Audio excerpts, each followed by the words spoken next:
So I'm just taking a little video here of the project I'm working on the last few days. This is a 1999 International 4700. Putting it together for a truck to use in my hauling logs, and what we have here is basically stage 4 skin cancer, and it's got right into the bones and the marrow of this cab corner here, right in the cab. That's the passenger side cab mount. As you can see, there's a lot of daylight right there because I just removed all the punky stuff.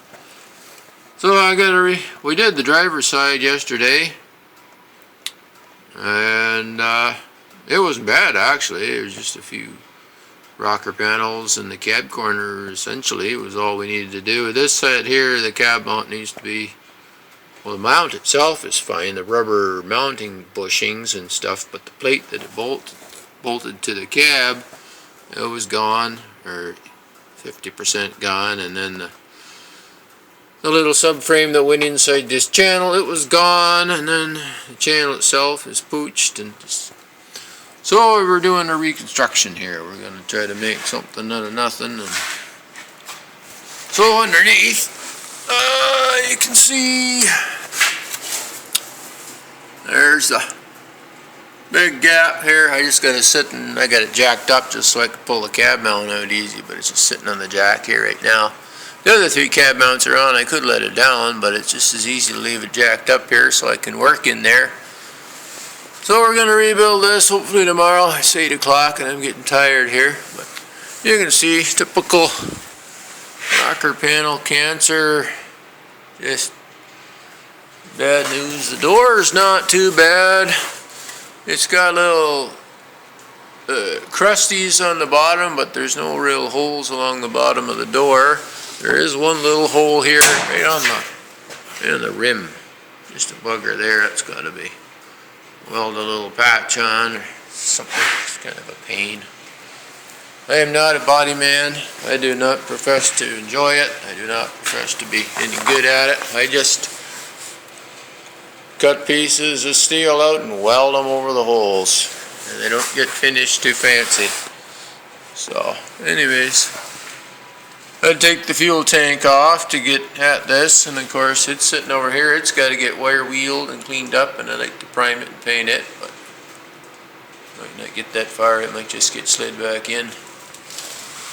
Anyways, there's a story what I was working on today.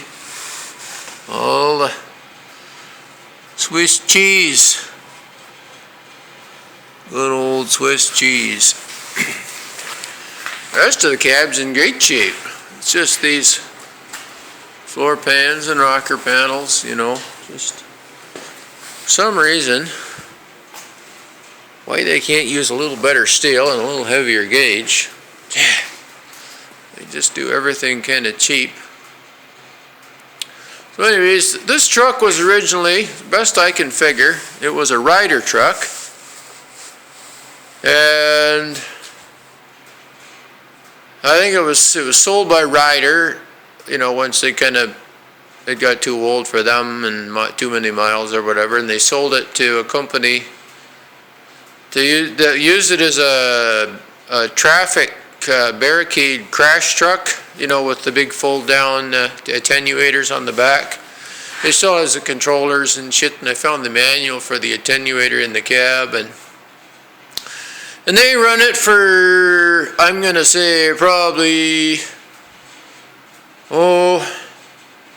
10 years, just as a crash truck. So I didn't have a huge amount of miles on it. Just mostly sat there on the side of the road with the lights on and just being a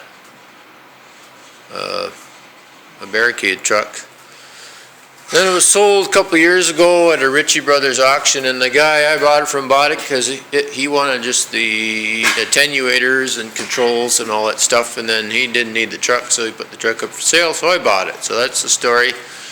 It's a 5-ton truck, single axle, kind of a short wheelbase. It came with a flatbed on it.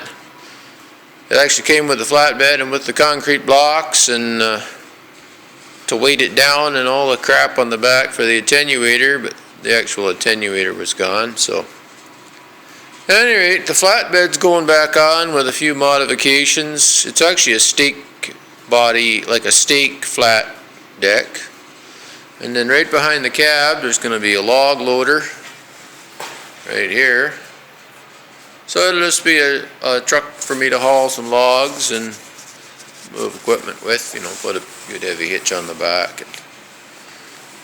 So yeah, that's the story about this truck, 99 International 4700. It's got a 7.3 in it here. It's just not the most powerful truck in the world, but it's the same engine that's in my other truck.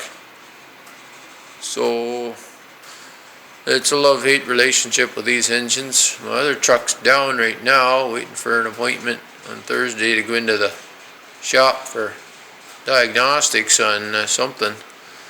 She's losing power and smoking bad. So anyways, this is the project here. So I'll try to get a picture of it when I'm a little bit more done. Oh, I'll get the other side here if the light's any good.